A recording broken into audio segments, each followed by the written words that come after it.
On June 26, 1943, as the late afternoon sun cast its final rays over occupied France near Forleo, Lieutenant Robert Johnson sat in his P-47 Thunderbolt fighter plane. He had been watching a formation of B-17 bombers returning from their mission to bomb Villers-Coublay airfield near Paris. At just 23 years old and having spent 2 months in combat, Johnson already had one confirmed aerial victory under his belt, achieved over the Netherlands 13 days prior. Today, he was about to put the aircraft beneath him through its paces, testing whether it could survive when pushed beyond reasonable limits. The P-47 Thunderbolt was a massive single-engine fighter that weighed 10 pounds empty and reached up to 1759-40 lb fully loaded. Equipped with an enormous Pratt & Whitney R287 double Wasp radial engine, producing 2,000 horsepower, it boasted 850 caliber Browning machine guns. It was incredibly fast in a straight line and lethal at high altitudes, but its real strength lay in its ability to deliver devastating blows during steep dives. However, the P-47 had one critical flaw that frequently put American pilots in perilous situations. It lacked maneuverability compared to German fighters. The Focke-Wulf 99 and Messerschmitt Bf 10 and 9 were lighter and more agile aircraft capable of executing tight turns that the heavier Thunderbolt could not match. In sustained turning engagements at medium altitudes, the P-47 was outmaneuvered. Against seasoned German pilots, this disadvantage could prove deadly. American tactics emphasized avoiding dogfights by using speed and altitude to dive in for quick shots before pulling away. The strategy advised never trying to turn with enemy fighters. Instead, Thunderbolt pilots were instructed to rely on their aircraft's superior diving capabilities to gain the upper hand. Avoid getting drawn into a turning battle. Since his initial combat mission on April 18, 1943, Johnson had adhered to this principle. It sometimes proved effective, but other times failed miserably. The German pilots were seasoned veterans who knew how to lure American flyers into disadvantageous situations. They understood the Thunderbolt's vulnerabilities well. The 8th Air Force had suffered losses of P-47 pilots since its combat debut in March. Learning to handle these aircraft was a steep process, and the price was paid by young lives cut short. Johnson had witnessed many talented pilots lose their lives.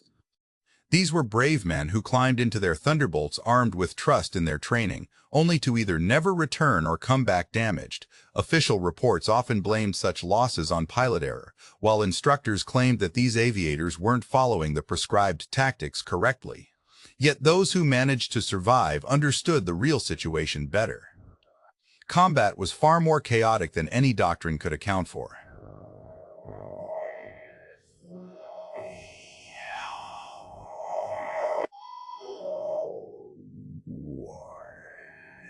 On this day, at 19,000 feet, 48 P-47s from the 56th Fighter Group were scattered across the sky in loose formation, offering top cover for returning bombers. Johnson was flying as Tail-End Charlie, the last position in his squadron's formation, a spot often reserved for less experienced pilots and considered one of the most perilous. He scanned the sky above him and behind, searching for the telltale signs of German fighters descending from high altitude. Suddenly, he spotted them, 16 Focke-Wulf Febu-190s from the second group of Jagdgeschwader 26 diving down from 25,000 feet, approaching quickly. Johnson immediately reached for his radio to warn his flight leader but was cut off before he could finish transmitting when a 20-minute cannon shell ripped through his P-47. The canopy shattered, sending glass and plexiglass fragments everywhere. Hydraulic fluid sprayed across his face, burning his eyes, while a 7.92 mm machine gun bullet grazed his nose, rendering his oxygen mask useless. Another round struck his right leg, splitting the bullet in half as it entered just under the skin. Flames erupted inside the cockpit as the P-47 began an inverted spin. Johnson couldn't see through the hydraulic fluid or breathe without his oxygen mask at 19,000 feet. The aircraft's controls were rendered useless with the hydraulic system destroyed. It tumbled uncontrollably through the air like a brick plummeting from a rooftop. Attempting to bail out, he wedged his feet against the cockpit frame and pulled on the canopy with both hands, but it wouldn't move. The hydraulic mechanism that slid it open was completely ruined. Trapped inside a burning, spinning fighter with no escape route, Johnson's fate seemed sealed. the cockpit blaze intensified as metal strained under extreme pressure. The engine emitted a piercing whine, exceeding its safe operating limits. Johnson's thoughts drifted to his wife Barbara in the United States, preparing himself for what seemed inevitable. He ceased struggling and waited for impact. Miraculously, the fire subsided due to oxygen deprivation caused by the high-speed spin. Seizing this momentary reprieve, Johnson applied left rudder and pulled back on the control stick.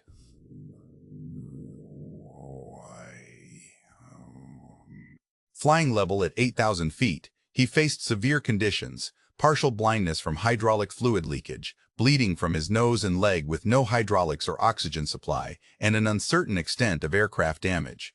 With these challenges, Johnson steered his battered fighter toward England, advancing the throttle. Remarkably, the Pratt & Whitney engine continued to function, generating power. It was then that a Wolf pulled alongside him, flying formation on his left wing close enough for Johnson to see the German clearly through his oil-streaked canopy. Astonishment registered on the German pilot's face as he observed the damaged Thunderbolt still in flight. The German positioned himself behind Johnson and commenced firing once more, peppering the P-47 with hundreds of 7.92 Mata machine gun rounds. The German pilot had already expended all of his 20 mm cannon shells during the initial assault, leaving him with only the 2 machine guns mounted on the aircraft's cowling. Even at short range, these weapons could still be lethal. Johnson crouched behind the armored section of his seat, which was now his sole remaining source of protection. The cacophony inside the cockpit was overwhelming, metal screeching, bullets piercing aluminum, and the acrid scent of cordite and burning oil permeated the air. Rounds struck every part of the plane, wings, fuselage, and tail. The German aircraft flew alongside once more, its pilot seemingly in disbelief as he gazed at Johnson before making another pass. This time, the enemy employed a tactic known as deflection shooting. By rapidly moving his rudder back and forth while firing, he managed to spread bullets across the length of Johnson's aircraft, from wingtip to wingtip. This method was intended to guarantee hits on all critical systems, ensuring that nothing could possibly endure such intense fire. Johnson's P-47 shuddered violently under the relentless assault. New bullet holes appeared in every part of the aircraft, wings, fuselage, and tail section. Given the severity of the damage, it should have disintegrated into pieces. Even a standard fighter would likely have crumbled under such punishment, plummeting from the sky in fragments. Astonishingly, Johnson's plane continued to fly. The German made 3 additional passes, each time firing his remaining ammunition directly at the Thunderbolt. Every time Johnson anticipated that the wing would collapse, the tail would detach, the engine would fail, or a fuel tank would burst into flames, the P-47 endured the damage and pressed onward toward England. The powerful Pratt & Whitney radial engine kept humming, the wings remained intact, and the control surfaces responded to his commands even without hydraulic assistance. After 5 attack runs, the German fighter ran out of ammunition. He flew alongside Johnson one final time, waggled his wings, a sign of respect from one pilot to another, acknowledging both the Thunderbolt's resilience and Johnson's bravery. Then he turned back towards France. Johnson carefully guided the damaged P-47 across the English Channel, managing with no landing gear hydraulics, flaps, or radio communication. His vision was still impaired by hydraulic fluid in his eyes. Blood was seeping through his flight suit from a leg wound, and burns marred his face from a cockpit fire. Ground crew rushed over as soon as the aircraft stopped, needing to pry Johnson loose from his seat. His hands were clenched around the stick, and he could not move his legs. As the adrenaline subsided, Johnson began to feel the shock of what he had just experienced. He attempted to tally the number of bullet holes in his plane, but stopped counting after reaching 200 on one side alone. The ground crew discovered 21 20-minute cannon holes and over 200 machine gun impacts, confirming that every surface of the aircraft was damaged beyond repair. Although the plane could not be salvaged, it had ensured Johnson's safe return home. Until that instant, neither Johnson nor anyone else understood the significance of what had transpired, This event would go down in history as a testament to the resilience and durability of the P-47 Thunderbolt, altering American pilots' perceptions of their aircraft. On June 26, 1943, during the same mission that Johnson survived, Lieutenant Roger Dyer became Robert Johnson's first comrade, in arms to fall in combat. Fighter Wing 26 had launched an attack against them on that fateful day when the 56th Fighter Group lost 5 aircraft and 4 pilots, with Roger Dyer being one of those who did not return from France. Dyer and Johnson had trained together at Bridgeport Municipal Airport in Connecticut since July 1942. Their training period was fraught with challenges for everyone involved. The 56th Fighter Group received the initial batch of 47B Thunderbolts straight off the production line in June 1942.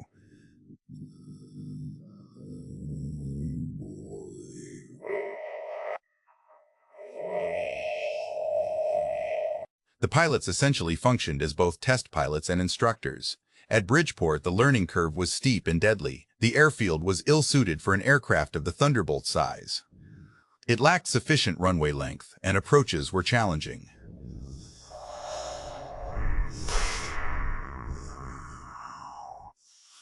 A total of 41 aircraft were destroyed. Robert Johnson later noted that many of these accidents could be directly attributed to the subpar facilities at Bridgeport and Stratford.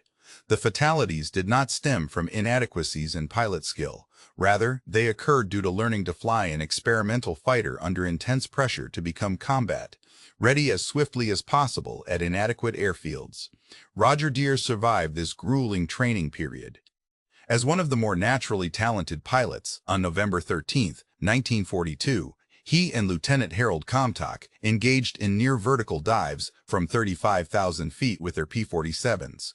Both aircraft experienced control lockup due to compressibility effects as they neared 700 mph, leading to violent buffeting and unresponsive controls. Both pilots believed they were facing certain death. Comstock kicked the rudder and wrestled with the control stick until the plane exited the compressibility zone, allowing him to regain control. He pulled up at a dangerously low altitude, trembling from the adrenaline rush. Dyer experienced the same harrowing ordeal. Both managed to survive. Republic Aviation issued a press release asserting that the pilots had broken the sound barrier, but this claim was most likely inaccurate. The P-47 probably reached speeds around Mach 0.85 or 0.5 vol a time, or turning knocked, or 7 needy effects were severe. The sound barrier remained intact. 1-1 tact. General Hap Arnold sent a telegram to the 56th Fighter Group, prohibiting any further discussion of supersonic flight. The Army Air Forces wanted to avoid misleading claims about breaking the speed of sound. However, this incident highlighted an important trait in Dyer: his willingness to push the aircraft to its absolute limits. His aggressive and fearless approach was beneficial during training, helping him survive a perilous period at Bridgeport, where many others perished. Yet, 7 months later, Dyer met his end at just 24 years old, shot down in the same battle where Johnson survived.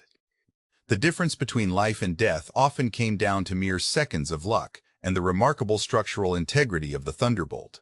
Johnson's plane endured severe damage yet continued flying.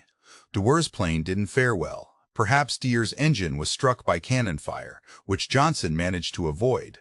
Alternatively, Dyer's aircraft might have been hit in a fuel tank. The German pilot who shot down Dyer could have had better positioning or more experience compared to the one who confronted Johnson. And Prosensen. Combat is unpredictable, and survival frequently hinges on elements outside a pilot's control. Johnson was fortunate, while Dyer was not. By mid-July 1943, nearly every major mission undertaken by the 56th Fighter Group resulted in casualties among its pilots. The numbers were alarming. Young men arriving in England straight from training would fly only a few missions before losing their lives. The aircraft exhibited varying performance depending on the situation, performing admirably against inexperienced German pilots, but struggling against more seasoned opponents who knew how to counteract the Thunderbolt's strengths. This issue was complex and multifaceted. The P-47 did have genuine limitations that couldn't be overlooked. Below 20,000 feet where most engagements took place, Messerschmitt Bf sending 9G and Focke-Wulf 19IA fighters could outmaneuver the Thunderbolt. They also had superior climb rates at medium altitudes and were more responsive in pitch and roll under 300 mAf speeds. In low-altitude dogfights, these German aircraft held distinct advantages over the P-47. However, the Thunderbolt possessed genuine strengths that many pilots were not fully utilizing. The Pratt & Whitney turbocharged engine provided superior power at higher altitudes compared to German engines. Beyond 25,000 feet, the Thunderbolt outpaced any aircraft Germany could deploy. It could achieve faster diving speeds without sustaining structural damage. The P-47 was also more resilient to combat damage than its German counterparts like the Messerschmitt or Focke-Wulf models. Equipped with 850 caliber machine guns, it surpassed the standard German armament of 1 cannon and 2 machine guns, offering a significant firepower advantage during brief engagements. The challenge lay in devising tactics that played to American strengths while mitigating those of the Germans. This necessitated creative thinking at squadron levels, where pilots and flight leaders tested various strategies, shared successful methods, discarded ineffective ones, and learned from their experiences, often through tragic losses. The most difficult aspect was the daily routine before each mission. Each morning, pilots would walk to their aircraft for pre-flight inspections while ground crews prepared them with fueling and arming procedures. They then attended briefings about the day's operations, studied flight paths into Germany and back, reviewed intelligence on anticipated German fighter strength, and finally climbed into their cockpits bound for combat missions, knowing some might not return unscathed. Those who survived often remarked that the P-47 felt sluggish in tight maneuvers, as if there was resistance in the controls during critical moments of performance. Most pilots attributed this sensation to the inherent characteristics of a heavy fighter aircraft. A large engine, a substantial airframe, and extensive control surfaces were all part of the design. Some level of resistance was anticipated due to these features. The P-47's weight was nearly double that of a Messerschmitt 9, making it clear from a physical standpoint that it would not be able to maneuver like lighter aircraft. However, several seasoned pilots began contemplating whether there were ways to optimize the aircraft's performance and if tactical strategies could mitigate its inherent limitations. He had been part of the Army Air Corps since 1936 and had accumulated more flight hours than most others operating in Europe during World War II. Crucially, he also possessed first-hand combat observation experience. In 1940, prior to America's entry into the conflict, Zemke was dispatched to England as an observer with the Royal Air Force during the Battle of Britain. He witnessed firsthand how British and German fighters engaged over southern England and observed how tactics evolved in response to actual combat conditions. From this experience, he understood that doctrines formulated during peacetime often failed when confronted with enemy forces.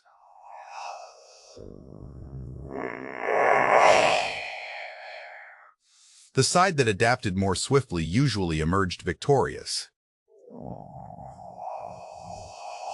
Instead of adhering strictly to tactical manuals, he fostered an atmosphere where pilots were encouraged to think creatively, experiment, and share their insights. By rewarding innovation rather than penalizing it, he cultivated an environment conducive to new ideas. In late July, Zemke initiated regular debriefing sessions with his most seasoned pilots following each significant mission. Beyond just filling out standard combat report forms, there were deeper discussions about what strategies succeeded or failed on a daily basis. Why did Lieutenant Smith manage to secure a kill while Lieutenant Jones found himself under fire? What specific actions did Smith take that differed from others? Could these tactics be imparted to the entire squadron? Through these conversations, clear patterns emerged. The most effective Thunderbolt pilots were not those who strictly adhered to the hit-and-run doctrine, but rather those who used it as a foundation and adapted their approach based on the situation at hand. Successful pilots typically began each engagement from a higher altitude, diving to gain speed before attacking. Unlike less successful pilots who would immediately retreat after one pass, these effective flyers utilized the Thunderbolt's powerful engine to stay in combat longer, making multiple passes from various angles, while maintaining high speeds and climbing back up to altitude between attacks. Those who were shot down or returned without any kills often rigidly followed the doctrine of a single attack and immediate escape. This approach limited their chances for success and left them vulnerable if they encountered enemy aircraft during their climb away from combat, as they had forfeited their initiative by not staying in the fight longer. ZMI distilled these insights into guiding principles rather than strict rules. These guidelines emphasized maintaining an altitude advantage whenever possible, leveraging dive speed for initial attacks, but also remaining willing to stay engaged if it was feasible to maintain a high energy state throughout the engagement. Really on the Thunderbolt's strength. Utilize its engine capabilities. Maintain your speed at all times. If you slow down, you risk losing your edge. Therefore, disengage and ascend to regain altitude. The shift was subtle. Although official doctrine remained unchanged, its interpretation became more flexible and adaptable. This change began to manifest in combat reports. On August 10, 1943, Captain Gerald Johnson received a promotion and took command of a flight within the 6th Fighter Squadron. With multiple aerial victories already under his belt, Johnson was an experienced pilot who embodied the aggressive mindset that ZMPI sought for squadron leaders. In the ensuing weeks, Gerald Johnson and other flight commanders showcased what the P-47 could achieve when flown with boldness. They remained engaged in combat longer than expected. They harnessed the Thunderbolt's power to turn dire situations around. Instead of diving away as doctrine dictated, they ascended or maneuvered into advantageous positions. Consequently, their kill rate increased significantly. By September, the 56th Fighter Group's performance was noticeably improving. The squadron was gaining more experience, pilots were surviving longer in combat, and overall proficiency was on the rise. New strategies were emerging through practical experience on the battlefield. On October 4, 1943, the 56th Fighter Group carried out its inaugural mission to Frankfurt, Germany. This marked the longest escort duty ever attempted by Thunderbolts, necessitating meticulous fuel management and stretching the P-47's operational range to its limits. Despite these challenges, the mission was successful. The bombers targeted their intended objectives, while the fighters engaged with German interceptors.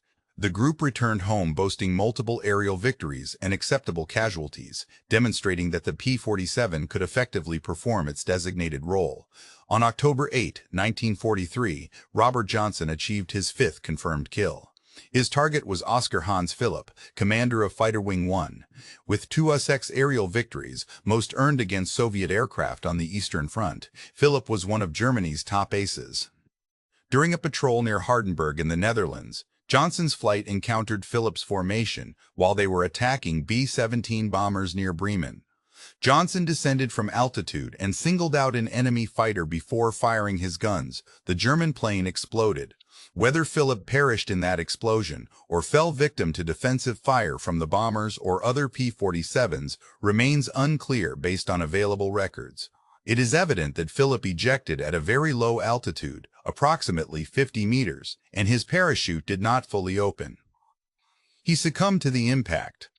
Johnson discovered only 5 decades later that the German pilot he had eliminated during that mission was one of the Luftwaffe's leading aces. At the time, it was merely another combat sortie with yet another enemy aircraft destroyed, and another day survived, though the significance lay in its symbolism. An accomplished German ace, flying what was considered to be an advanced turning fighter, was downed by an American pilot, piloting a heavy Thunderbolt. This highlighted that skill and tactics were more decisive than raw machine performance. By late 1943, there had been a crucial change in the aerial conflict over Europe. American pilots were outpacing their German counterparts both in learning and adaptation. The P-47's weaknesses were being mitigated through improved strategies, while its strengths were leveraged to greater effect. This shift is further illuminated by the perspectives from the Luftwaffe side. Reports from October and November 1943 reveal mounting frustration among German pilots. They observed that American Thunderbolt pilots were engaging in combat differently compared to earlier periods of spring and summer. These American pilots would engage for longer durations, utilize vertical maneuvers more effectively, and be harder to dislodge once they committed to an attack. One reason behind the German predicament was strategic attrition. By late 1943, the Luftwaffe was suffering from a depletion of seasoned pilots at a rate that training could not replenish adequately. The German pilots being shot down were highly experienced individuals with extensive combat hours under their belts.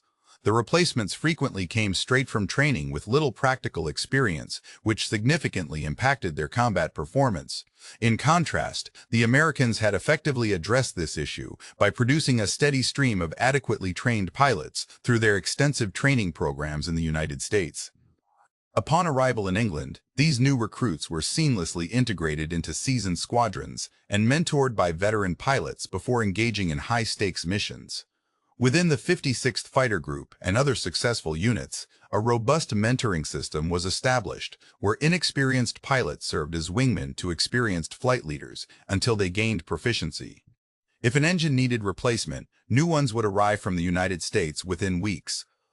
In the event that a pilot was shot down over friendly territory, they could be swiftly returned to their squadron. The Germans did not have access to such advantages. By late 1943, the P-47's maneuverability still fell short compared to the Focke-Wulf 19 and Messerschmitt Bf altitude 9 in a level turning fight at low altitude. This remained unchanged due to inherent differences in wing loading and power-to-weight ratios. However, American pilots adapted their tactics by refusing to engage on German terms. Instead, they capitalized on the Thunderbolt's superior high-altitude performance, utilizing its exceptional speed during dives and leveraging its robust structure for extreme G-force maneuvers that would disintegrate a German fighter. The reliable Pratt & Whitney engine enabled them to ascend back to optimal combat altitudes after each engagement. They employed effective teamwork among wingmen to cover each other, making it difficult for German pilots to isolate and eliminate individual American flyers. Perhaps most crucially, they discovered that the P-47 could withstand considerable damage while continuing to engage in combat. This realization provided a significant psychological edge. Knowing their aircraft could endure hits without being grounded boosted American pilots' confidence. For instance, Robert Johnson demonstrated this on June 26, and many other pilots experienced similar situations where, despite sustaining damage, they managed to return home due to the Thunderbolt's resilience. Such assurance fostered more assertive combat strategies. Pilots felt empowered to engage in prolonged dogfights because they believed their aircraft could endure.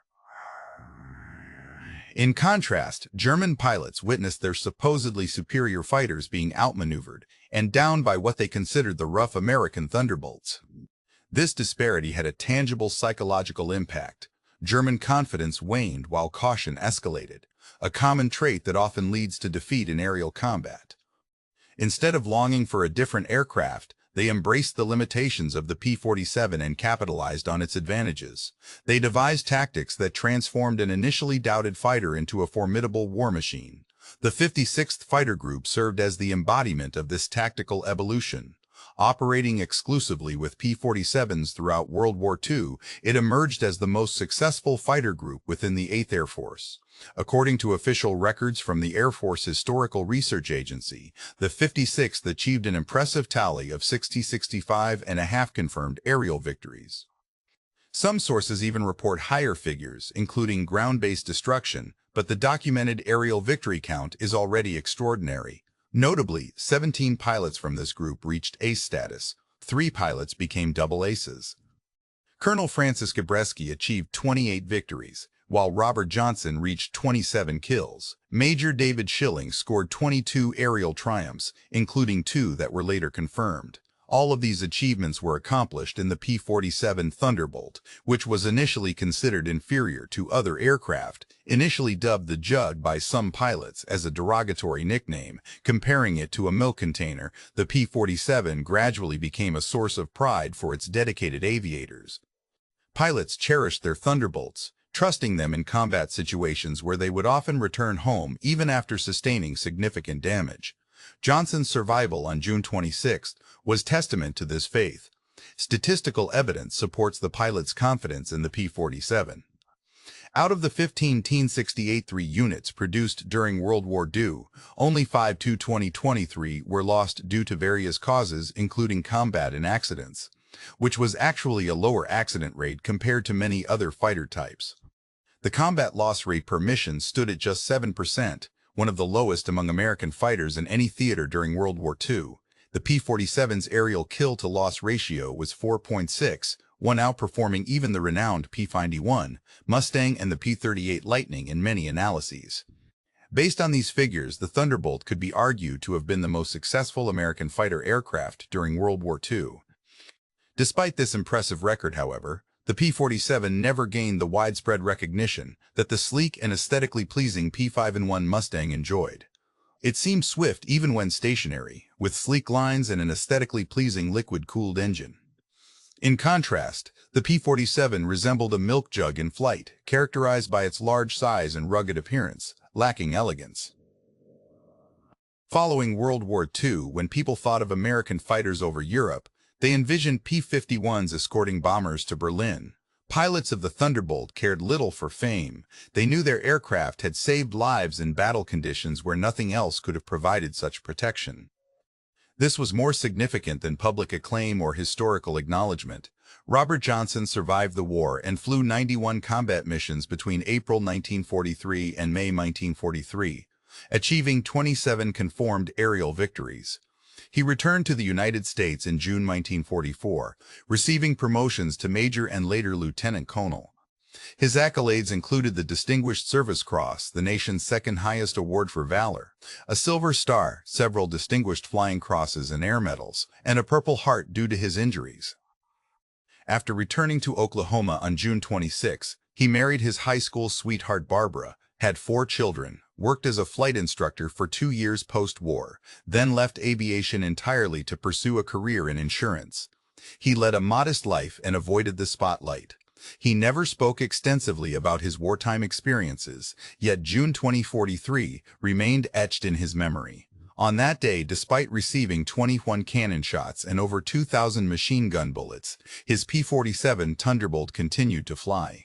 It was a moment when he should have perished but managed to survive. For many years, Johnson believed the pilot responsible for shooting him down was Lieutenant Colonel Egon Meyer, one of Germany's top aces. This belief became part of the lore surrounding his survival story. Some narratives even claim that after the war, Johnson reached out to Meyer's family to acknowledge their father's skill and honor.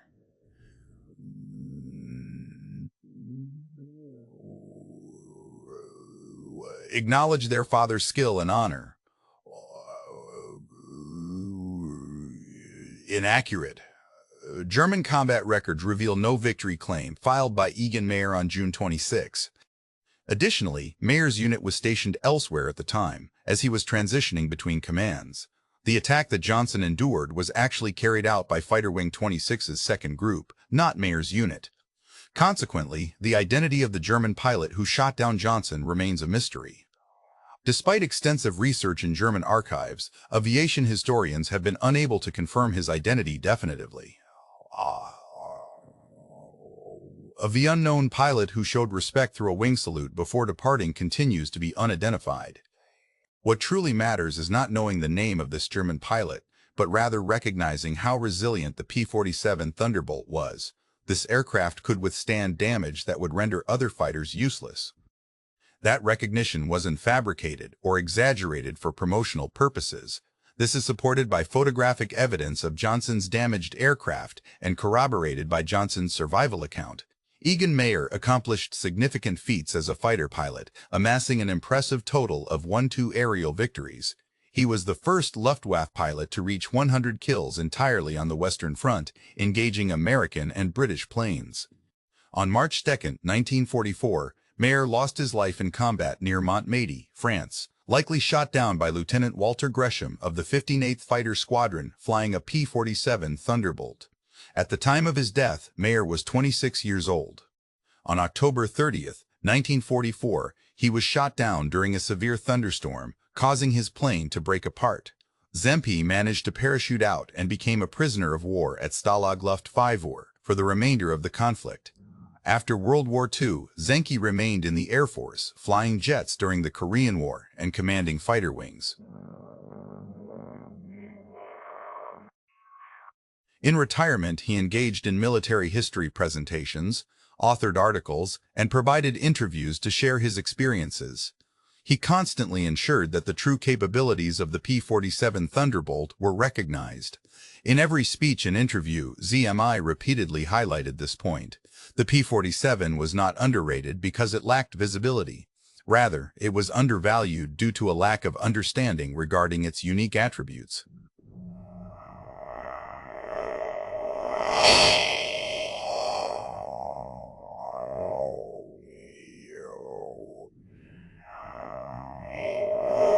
However, these observers overlooked the fact that the Thunderbolt did not rely on agility for its effectiveness. Designed to dominate through sheer power, it outperformed other aircraft in terms of altitude and speed. It had unparalleled climb rates and could dive at incredible velocities. Equipped with 8.500 caliber machine guns, it delivered devastating firepower. Moreover, the P-47 was incredibly resilient, capable of sustaining significant battle damage that would incapacitate any other fighter. Additionally, it could carry up to 2,500 pounds of bombs for ground attack missions while maintaining its exceptional performance. The P-47 Thunderbolt redefined what a fighter aircraft could achieve. It demonstrated that raw power and robust construction could compensate for limitations in maneuverability. This revelation reshaped air combat tactics for an entire generation until jet fighters rendered the debate irrelevant. In the propeller era, however, the Thunderbolt showcased multiple strategies to dominate aerial space. Its success extended beyond air-to-air engagements. By mid-1944, as P-51 Mustangs took over long-range bomber escort duties due to their superior range, P-47s increasingly focused on ground attack missions. In its role as a ground attack aircraft, the Thunderbolt proved to be incredibly effective.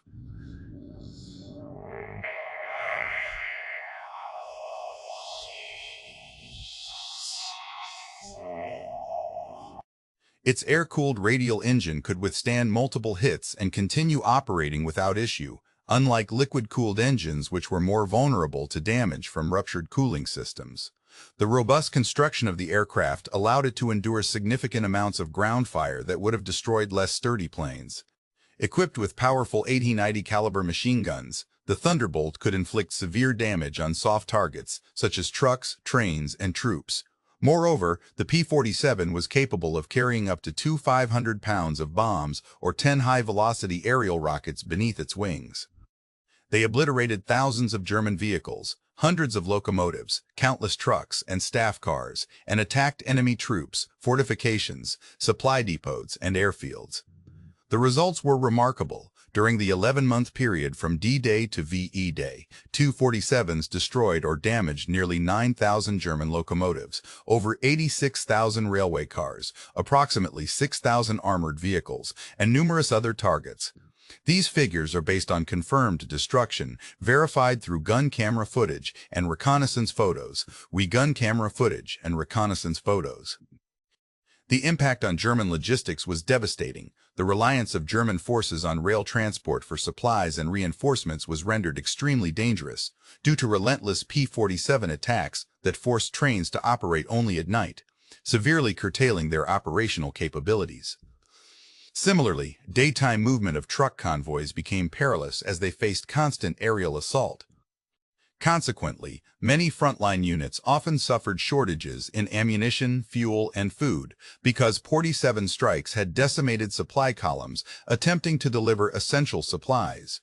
German ground troops viewed the Thunderbolt with greater dread than most other weapons. They nicknamed them JBOS, an abbreviation for Jag Bomber or Fighter Bomber, or Fighter Bomber, or Fighter Bomber, or K-Traps. Soldiers would immediately seek cover. The aircraft's 85 high-caliber guns could tear apart a truck or a column of infantry in mere seconds.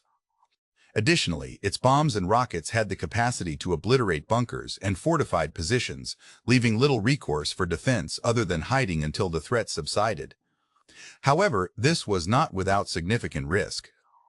Ground attack missions were considered among the most perilous during World War II.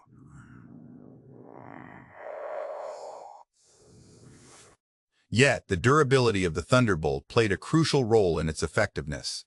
Despite sustaining extensive damage such as numerous flak holes, missing cylinders, and damaged control surfaces, many pilots managed to return home with their aircraft intact.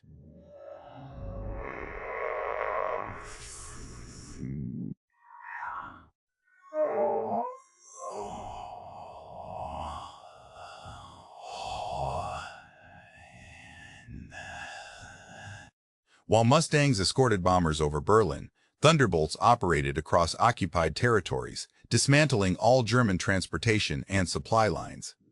Although this type of combat was less celebrated than aerial dogfights against enemy fighters, it significantly contributed to winning the war by disrupting Germany's ability to effectively wage war due to constant logistical challenges. In 1998, Robert Johnson passed away at the age of 78 and was laid to rest in River Hill Cemetery, which is now part of Lake Y in South Carolina.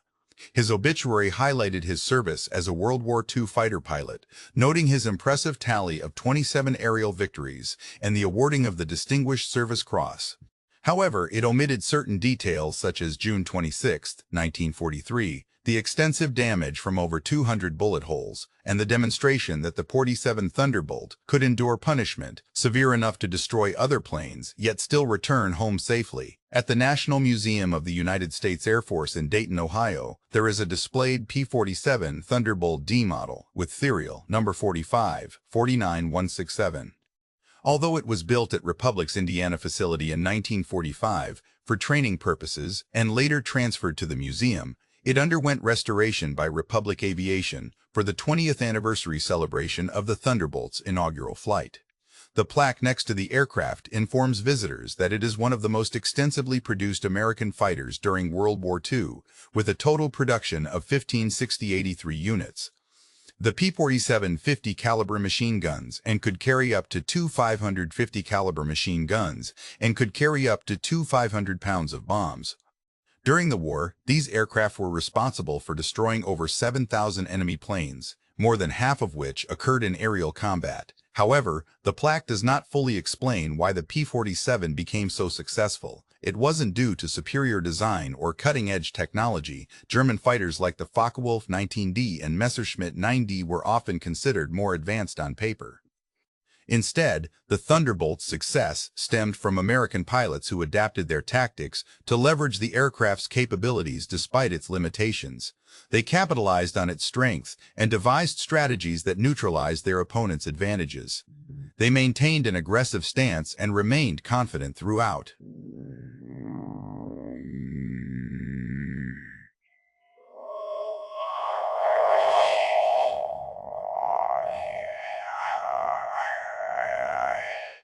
It doesn't come from mere engineering advancements or technological dominance alone. Rather, it emerges from pilots and leaders who recognize their assets, comprehend its potential, and discover ways to utilize it more effectively than anticipated by the enemy. Through diligent maintenance, mechanics kept the engines operational and the weapons firing, while rigorous training produced proficient pilots faster than the adversary could replenish losses. The P-47 Thunderbolt was never the most maneuverable fighter plane, nor the fastest at low altitudes. It wasn't considered the most aesthetically pleasing either, yet it became one of the most successful American fighters in World War II. Its effectiveness stemmed not from perfection, but from the dedication and skill of those who flew and maintained it. The men of the 56th Fighter Group exemplified this ethos. Robert Johnson demonstrated its capabilities on June 26, 1943, when he returned with an aircraft that shouldn't have been airborne anymore. Hubsky also showcased exceptional leadership over 3 years of combat, transforming theoretical tactics into practical battlefield strategies. Francis Gabreski further validated the plane's prowess by achieving 28 aerial victories and pushing the Thunderbolt to its limits without succumbing to danger. Hundreds more pilots proved daily that they could climb into their P-47s and engage in combat over enemy territory with confidence. They embraced the nickname Jug for this reliable aircraft, expressing both their trust and affection towards it. By flying, trusting, and returning home in these machines, they ensured the P-47's enduring legacy as one of World War II's great fighter planes. Though not as renowned as the Mustang, the P-47 is undoubtedly a symbol of unwavering faithfulness in aviation history. It ensured its pilots returned safely. The durability and reliability that made it a formidable force during World War II also rendered it valuable for smaller countries, unable to afford newer jet fighters. Within the United States, the P-47's design influenced post-war aircraft development. Republic Aviation, which manufactured the Thunderbolt, later created the Phenny 4 Thunderjet, one of America's early successful jet fighters. This approach persisted with the F-105 Thunderchief in the 1960s. The legacy of the Thunderbolt demonstrated that success can be achieved through various design philosophies. It is not necessary to focus solely on building lightweight and highly maneuverable aircraft. A robust, powerful, and durable plane can also excel when coupled with proper tactics and thorough training. When coupled with proper tactics and thorough Aviation history, examples include the F-45 Phantom in Vietnam, the Aviation Warthog, all of which adopted aspects of the Thunderbolt's philosophy. Additionally, the P-47 highlighted the critical role of pilot training and tactical refinement. The same aircraft that struggled in April 1943 emerged as dominant by December through improved skills and tactics rather than mechanical changes. This principle extends beyond aviation. Superior equipment is only effective when paired with skilled personnel who can utilize it efficiently. The success of the 56th Fighter Group was not solely due to their advanced aircraft. It also stemmed from leaders like Hubsky who encouraged creativity and continuous learning. All this narrative resonated with you. Please give a thumbs up to help us spread more overlooked tales from World War II. Subscribe to stay updated on these forgotten histories. Every story counts and deserves recognition.